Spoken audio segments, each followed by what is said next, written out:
Möhtərəm müsəlmanlar, bugün insanların çoxusu zahiri görünüşə, insanların tərifinə və cəmiyyətin içində necə göründüyünə diqqət edir. Ancaq insanların çox azı Allah qatında dəyərinin nə qədər olduğunu, Allah qatında fəzilətinin və mövqeyinin nə yerdə olduğunu çox az insan diqqət etməkdədir. İnsanlar arasındakı mövqeyimizə diqqət etdiyimiz qədər hər bir mömin, hər bir insan Allah qatındakı mövqeyinə, dəyərinə də diqqət etmək məcburiyyətindədir. Allah qatında bir insanın ölçüsü nədir? Nə ilə ölçülməkdədir? Allah qatında ölçü qəlbdir, ixlasdır və niyyətdir. Allah-u Azimuşşan Şuara suresinin 88 ve 89. ayet-i kerimelerinde bizlere belə bildirməkdədir. يَوْمَ لَا يَنْفَعُ مَالٌ وَلَا بَنُونَ إِلَّا مَنْ أَتَى اللّٰهَ بِقَلْبٍ سَلِيمٍ. Kıyamet gününde Allah'ın huzuruna çıktığınızda ne mal ne de evlat size fayda verecektir. O gün insana fayda verecek olan selim bir kalb ile Allah'ın karşısına çıkmaktır. Selim bir qəlb nədir? Şərtləri necədir? Selim bir qəlb küfürdən, şirkdən təmizlənmiş, günahlardan uzaq duran bir qəlbdir. Selim bir qəlb Kur'an-ı Kerim və sünnət-i səniyyəyə uyğun bir həyat yaşayan qəlbdir. Qəlbi selim, maldan, övladdan, mövqedən, məqamdan, vəzifədən təmizlənmiş və hər işini Allah rızası üçün görən bir qəlbdir, değerli kardeşler. Allah Resulü aleyhissalatü vesselam bir hadis-i şerifinde buyurur ki, bedende bir et parçası vardır. O et parçası temiz olarsa, sağlam olarsa, bütün beden sağlam olar. O et parçası pis olarsa, günahla dolu olarsa, o zaman bütün beden harap olar. Dikkat edin, bu et parçası qəlbdir buyurmaqdadır.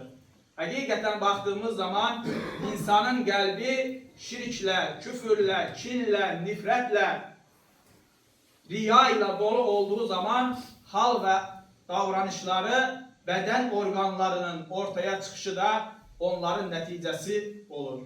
Ne zaman ki qəlbdə iman, ibadət, takva, mərhəmət olarsa, o zaman insanın daxilindeki o güzellikler beden organları ile beraber zahire tezahür eder. Necə ki denizde ne varsa sahile o çıktığı kimi insan qəlbində ne varsa insanın haricine de davranışlarına, hal hərəkətinə de o çıkmaktadır. Değerli kardeşler, Allah Resulü başka bir ayet-i hadis-i şerifinde buyurur ki El-a'malu bin niyet. Əməllər niyyətlərə görədir. Bir insan bir əməli işləyər, savab qazanar. Bir insan bir əməli işləyər, günah qazanar.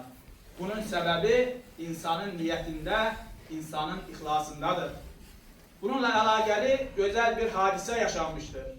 Allah Resulü aleyhissalatü vesselamın da katıldığı bir döyüşdə bir insan qəhrəmanlıq göstərir döyüşdə və vəfat edir, öldürülür. Sahabeler birbirini muştuluqlayır, müjde verir. Ona müjdeler olsun deyir. O şehit oldu. Ancak Allah Resulü aleyhissalatü vesselam buyurur ki o cehennemliktir.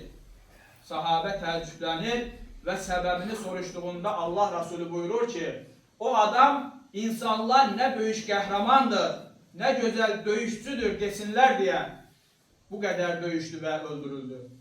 Demek ki insanı şehitlikten bile uzaklaştıran insanın ettiği davranışlardır, qəlbindəki niyyət və ixlasıdır, değerli kardeşler.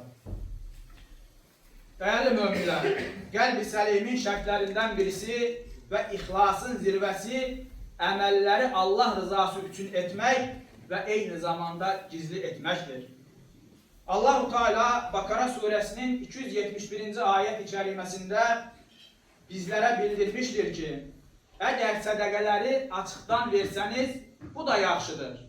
Ama gizli ve kasıplara verseniz bu sizin için daha hayırlıdır. Bu ayet-i kerime bize gösterir ki bir insan zekatını, sədəqəsini və yaxud da bir əməlini açıqdan etməsi caizdir. Hətta insanı töhmətdən, zəkatı, sədəqəyi verdi mi, vermədi mi kimi düşüncədən qorumuş olar və başqa insanları da eyni əmələ təşvik etmişdir. Amma bunun bir təhlükəsi vardır. Eyni əməl insanı riyaya, göstərişə də götürə bilməkdədir. Amma Allah qatında ən xeyirli olanı isə gizli olan əməllərimizdir. Çünki gizli olan əməllərdə riya, göstəriş, başqalarının razılığını əldə etmək istəyi olmamaqdadır. Dəyərli qardaşlar, ilk xəlifə olan Peyğəmbər aleyhissalatü vesselamın sadiq dostu Həzrət Əbu Bəkir bu məsələdə çox gözəl nümunədir. Həzrət Əbu Bəkirin gizlindən, kimsədən xəbər etmədən, kimsəyə göstəriş etmədən bir kör və yaşlı qadının hizmətini görməkdəydi. Onun evinə gedərdi, onun evini təmizləyər, ona yemək bişirər, onun ehtiyaclarını qarşılayardı. Həzrət Əbu Bəkir radiyallahu anh vəfat etdikdən sonra bu hadisə ortaya çıxır və Həzrət Ömər həmin hadisəni, həmin hizməti davam etdirməyə çalışır. Və o qadının evinə gedir, qadına bir xurma hədiyyə edir, bir xurma ikram edir. Qadın xurmayı ağzına aldığı zaman sənin dostun haradadır, sənin dostunun əhvalı necədir, nə üçün özü gəlmədi deyə soruşduğunda Həzrət Ömər sən mənim Əbu Bəkir olmadığımı hardan anladın deyir. Qadın deyir ki o xurma verdiği zaman belə o xurmanın çəkirdəyini, içindəki çiğidini çıxardar və mən rahat yeyim deyə mənə o şəkildə ikram edərdi. Yəni edilən yaxşılıqları ən gözəl şəkildə və ən gizli şəkildə etmək Allah qatında ən əfdal, ən fəzilətli olandır. Diğer bir nümunə isə Ali İbn Hüseyin Zeynəl Abidin deyə bildiyimiz Peyğəmbər aleyhissalamın nəticələrindən, Həzrət Hüseynin nəvələrindən bir şəxsiyyətdir ki, bugün hər bir müsəlman evladına bəlkə də anlatması gərəkən şəxsiyyətlərin başında gəlməkdədir. Zeynəl Abidin Həzrətləri gecələri çiynində un çuvalıyla, torbasıyla, yemək torbasıyla kasıbların evini ziyarət edər, onların qapısını çalar, önlərinə o torbaları, yeməkləri buraxıb gedərdi.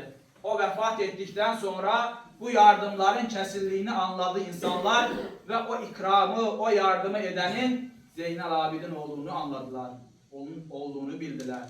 Demək ki, gizli edilən ibadətlərin nə qədər əhəmiyyətli olduğunu və insanı hansı göstərişdən, riyadan qoruduğunu göstərməkdədir. Və Peyğəmbər aleyhissalatü vesselam da buyurur ki, mən ümmətim üçün qorxduğum günahlardan birisi də gizli şirkdir. Gizli şirk nədir? Gizli şirk deyil, riyadır. Yəni, başqaları görsün deyə edilən yaxşılıqlardır. Dəyərli qardaşlar, necə ki, gizli ibadətlər vardır, eyni zamanda gizli günahlar da vardır. Bir mömin gizli ibadətlərə, gizli əməllərə yönəldiyi halda eyni şəkildə gizli günahlardan da uzaq durması lazımdır. Həzrət Peyğəmbər aleyhissalatü vesselam buyurur ki, mömin Allahın huzuruna Tihamət dağı qədər gözəl əməllərlə, savablarla çıxar, ancaq Allah-u Teala onun əməllərini toz edər.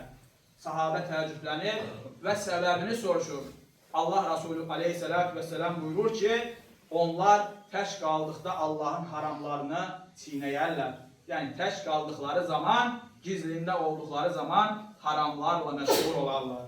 Bununla əlaqəli Allah-u Teala bir ayət-i kərimədə belə bildirməkdədir.